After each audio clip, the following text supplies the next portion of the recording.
Messoulé Dodo, une ancienne star l'OM et du PSG raconte sa déchéance.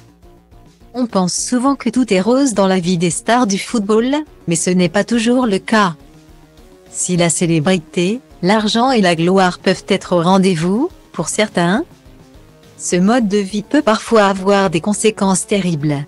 C'est malheureusement ce qui est arrivé à l'un des plus grands espoirs du football français du début des années 2000.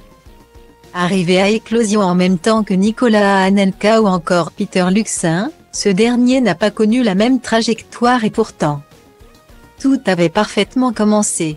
Passé par le RC Lens, il atterrit à l'Olympique de Marseille où il ne reste qu'un an avant d'être transféré au Paris Saint-Germain. Cet homme, c'est Stéphane Dalmat, 44 ans aujourd'hui, retraité des terrains de football et qui a connu une véritable déchéance après sa carrière. Passé par des clubs prestigieux dont l'Inter Milan en Italie, il n'a jamais vraiment confirmé son talent. Aujourd'hui installé à Lens, il évoque cette année 2012, celle de sa retraite, qui a été un tournant décisif.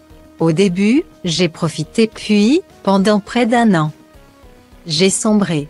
Ma femme était partie et j'étais seule dans ma maison à Bordeaux. J'ai cogité. J'ai fait n'importe quoi avec des idées noires. Je ne m'aimais pas. Alors, j'ai commencé à boire tout seul. Raconte-t-il dans une interview accordée aux Parisiens.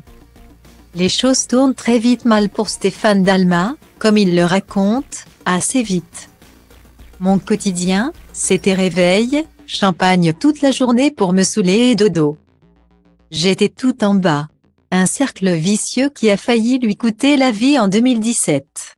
Je suis sur un scooter à Bordeaux.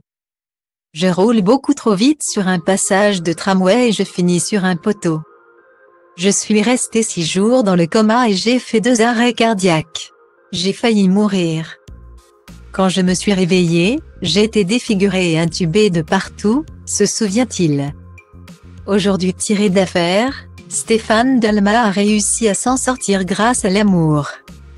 Le déclic, c'est quand j'ai retrouvé mon premier amour que j'avais connu à Lens. Elle m'a aidé à remonter la pente. Sans elle, je serais peut-être devenue une épave qui vit dans les bars et raconte sa vie à tout le monde.